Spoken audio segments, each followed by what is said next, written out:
आप सभी का मेरे YouTube चैनल पे बहुत बहुत स्वागत है। आज मैं एक बहुत ही अच्छी कहानी सुनाने जा रही हूँ। मन चले। कुछ दिन पहले की बात है। एक सुंदर सी लड़की जो कि शादीशुदा थी, अपनी बेटी की जिद करने पर उसे चिड़ियाघर घुमाने ले गई। कद काठी से काफ़ी आकर्षक दिखने वाली वो युवती भले ही सांवली थी, पर उसके चेहरे का नूर हर किसी को अपनी ओर एक नज़र देखने को मजबूर कर ही देता था। काले घने लंबे बाल जो कि उसकी कमर तक जाते थे, उसके सौंदर्य में निखार लाने का काम कर रहे थे।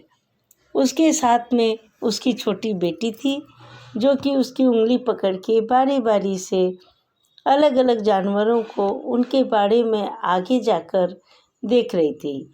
कभी हंसती, कभी मुस्कुराती, कभी अपनी माँ की ओर देखकर खेल रही थी।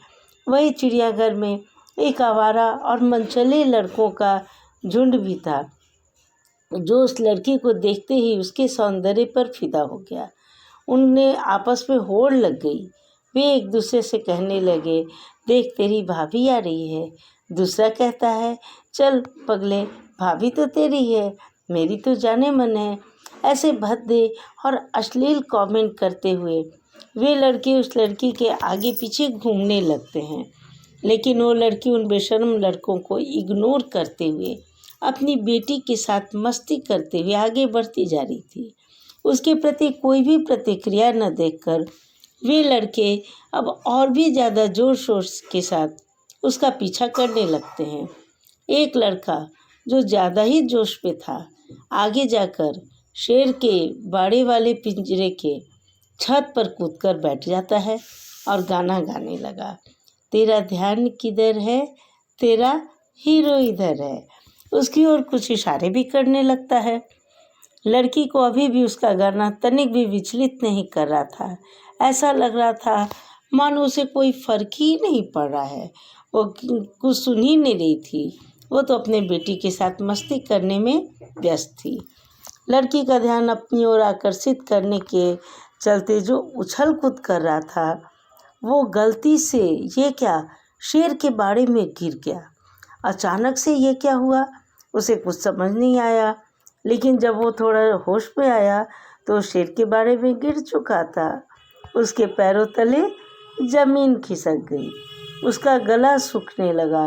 वो चिल्लाना चाह रहा था, लेकिन उसकी आवाज़ उसके गले में ही दबके रह जा रही थी। बहुत कोशिश करने के बाद वो अपने दोस्तों से मदद के लिए गुहार लगाने लगा, भाई प्लीज़ मुझे बचा लो दोस्त। लेकिन कोई भी उसकी मदद करने के लिए आगे नहीं आया।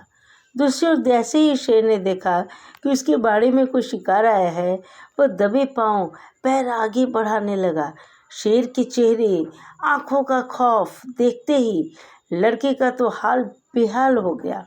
उसे लगा शायद उसकी ज़िंदगी का आखिरी दिन है। बाड़े के बाहर बहुत से लोगों की भीड़ इकट्ठी हो गई, लेकिन सब उसे चिल्ला रहे थे कि बाहर आओ, लेकिन उसकी मदद के लिए, बचाने के लिए कोई नहीं आया। शेर आगे बढ़ रहा था, तभी भीड़ में से आगे आते हुई उसी लड़की ने अपनी साड़ी का एक किनारा जल्दी से बाड़े में फेंका और चिल्लाकर कहा, जल्दी से पकड़ो।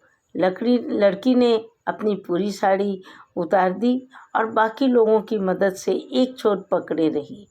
दूसरे छोर को पकड़ के वो लड़का किसी तरह से अपनी जान बचाने में कामयाब हो गया।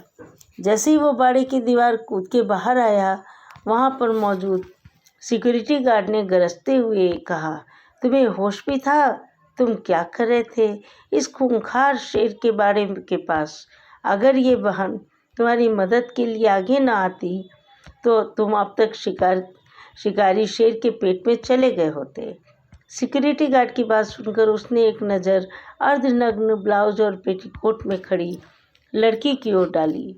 वो मन में सोच रहा था, ये सिक्योरिटी गार्ड सही ही तो कह रहा है, ये मेरी बड़ी बहन जैसी ही तो है, बल्कि उससे भी ज़्यादा। एक बहन ही तो है जिसने अपने भाई की जान बचाने के लिए अपनी इज्जत की परवाह किए बिना देह से साड़ी भी उतार दी और मेरी रक्षा की। लड़के ने हाथ जोड़ा और लड़की के पैरों में गिरते हुए माफ़ी मांगने लगा। बहन, मुझे माफ़ कर दो। मैं कुछ देर के लिए भावनाओं में बह गया था और अपनी मर्यादा को भूल गया था। मुझे माफ़ कर दो। आपने अपनी इज्जत की परवाह किए बगैर मेरी जान बचाने के लिए अपनी साड़ी तक उतार दी। आगे से मैं किसी भी महिला को अपनी माँ और बहन की नज़र से ही देखूंगा। उस लड़की के अपने पैरों में पड़े लड़के को पकड़ के उठाया और मुस्कुराते हुए कहा, भाई, किसी भी स्त्री की इज्जत उसके बदन पर लिपटे चंद्र वस्त्रों में नहीं होती, न ही किसी विशेष अंगों में होती है। यह हम इंसानों की मानसिक विकृति है जो जबरन इज्जत के साथ जोड़ के देखते हैं। जबकि सच्चाई है कि स्त्री की इज्जत उसके आचरण और चरित्र से जुड़ी होती है। उस सुंदर से दिखने वाली लड़की के आकर्षक मुख से इतनी मर्यादित भावपूर्ण शब्द सुनकर वहाँ मौजूद भीड़ तालियां बजा उठी। इस कहानी से हमें यह शिक्षा मिलती है कि स्त्रियों, महिलाओं का हमें हमेशा सम्मान करना चाहिए, न कि उन्हें किसी ऑब्जेक्ट की तरह ट्रीट करना चाहिए। धन्यवाद। अगर आपको कहानी पसंद आई हो तो सब्सक्राइब करना नहीं भूलेंगे।